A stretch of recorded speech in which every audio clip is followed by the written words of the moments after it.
Earth signs, tignan po natin kung ano ang mensahe sa'yo ngayong araw na ito. Keep in mind po na ito ay general reading lamang, so hindi po lahat ay makaka-relate, so be open-minded.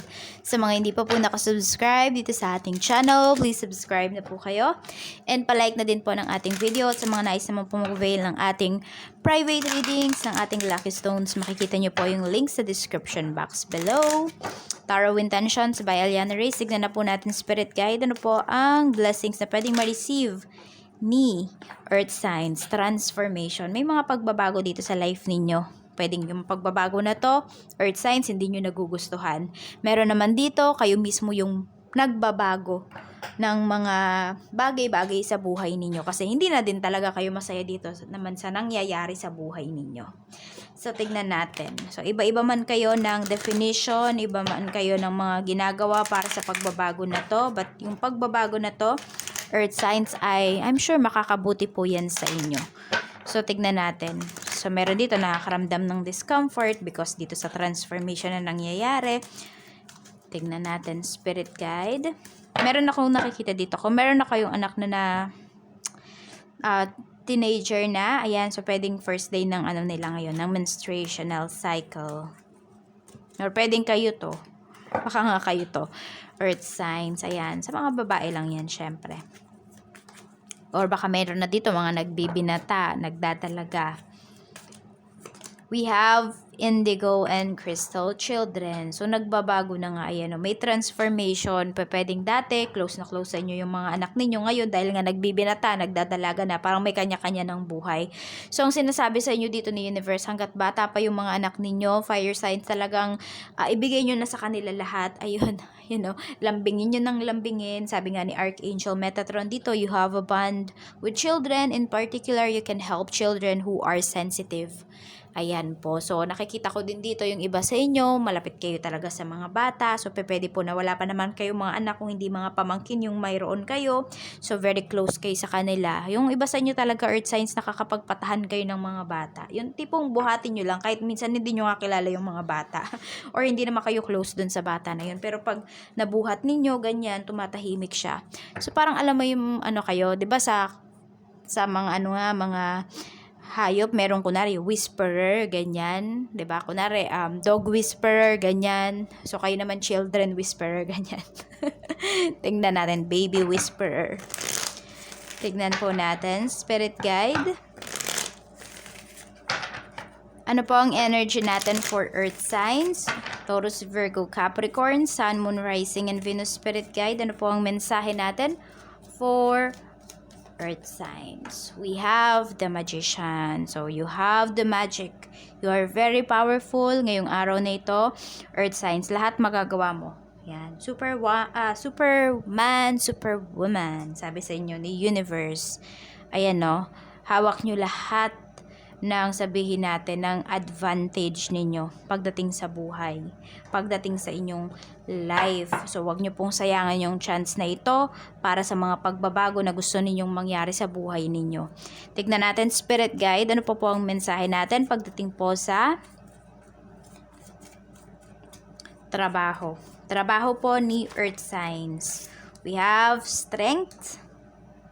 Yan, ang ganda din ng energy pagdating sa iyong trabaho. And meron tayo ditong 3 of Swords. Kaya lang, ito naman yung lumalabas. Okay. So, yung iba sa inyo, maganda yung lahat dito sa trabaho mo. Kaya lang yung iba sa inyo, pwedeng gusto nyo pa talaga na mas mag-grow yung inyong career. Okay, mag-grow kayo as a person. So, pwedeng naiisip nyo dito, earth signs ngayon ay mag-resign. Ayan. So, pwede rin kasi na ito, sacrifice nyo to para sa mga anak ninyo. Kaya yung iba sa inyo dito, pwedeng mapipilitan kayong mag-resign or nasasaktan kayo dito kasi pwede na. Ang ganda kasi ng career ninyo, kaya lang kasi, ayan po. Meron dito na kailangan nyo talagang mas piliin kaysa sa career ninyo. So, parang alam mo yung nasa peak na kayo ng career ninyo, tapos baka meron dito nabuntis, meron dito lilipat na kayo ng tahanan, yung malayo talaga, ganyan, or mamigrate na kayo, or Ano ba? Ano pa bang pwedeng mangyari? So, basta may pagbabago. Pwedeng may biglaang pagbabago dito sa life ninyo. Earth signs na mapipilitan kayo dito na iwan yung trabaho na mahal talaga ninyo. Yung trabaho na, ayun na nandoon na. Tapos biglang So, meron namang kasing hinahanda talaga sa inyo si universe. May mas maganda pang darating sa'yo. Tignan natin, spirit guide. Yung iba naman sa inyo, kapit talaga kayo dito sa inyong negosyo. Sa inyong career. Ayaw nyo talagang bitawan. Pero kasi baka talagang pinapabitaw na kayo ni universe dyan. So, mas masasaktan pa kayo kapag kumapit pa kayo dyan, kapag nagstay pa kayo dyan. So, pag-isipan nyo din pong mabuti.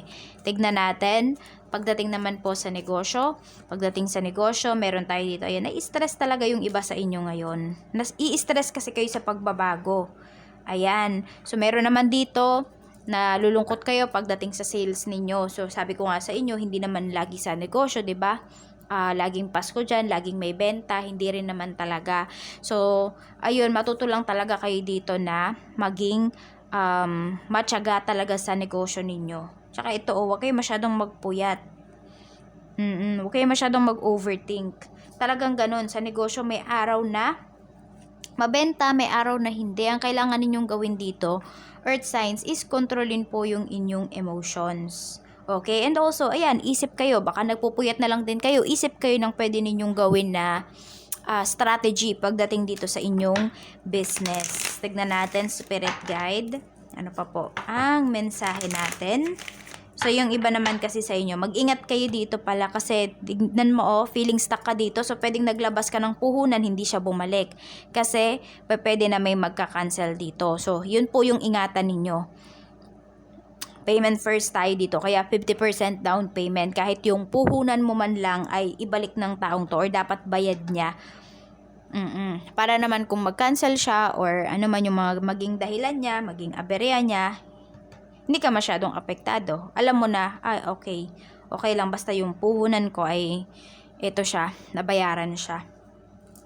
Kaysa naman walang-wala talaga. So, yun, maging matalino din po kayo dito. Earth signs. Kahit kamag-anak nyo yan, kahit kaibigan nyo yan, kahit sino pa yan, kung 50% down payment, yung inyong policy, sundin nyo po yan. Tignan natin, spirit guide.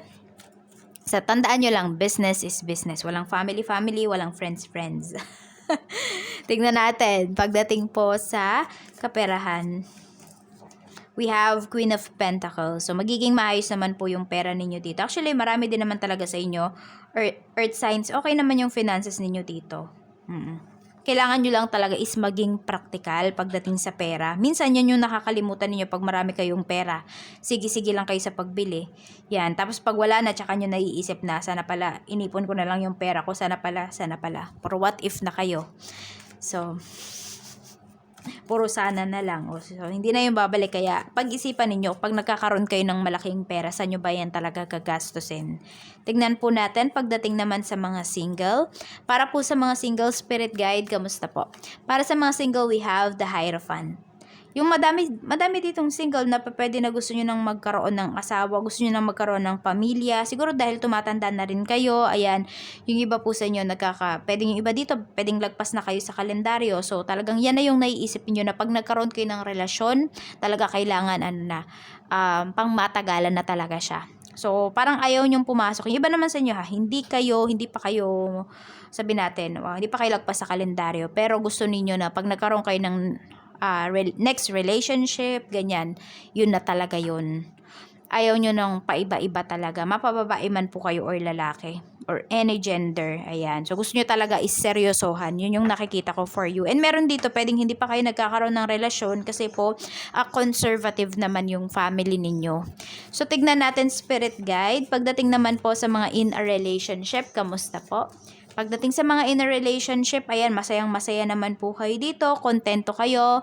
Pagdating sa inyong relationship, pagdating sa person ninyo, talagang, alam niyo yung parang napoprovide ninyo yung pangangailangan ng isa't isa.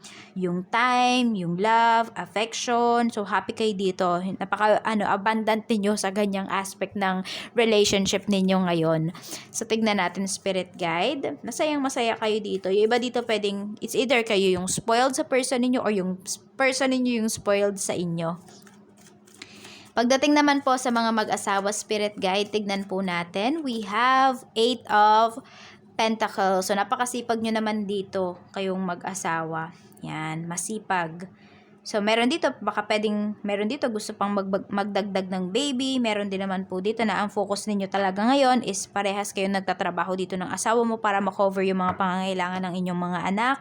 Meron din dito talagang wino-workout ninyo yung relationship ninyo. So, yun, reciprocated pa rin po talaga yung energies, okay?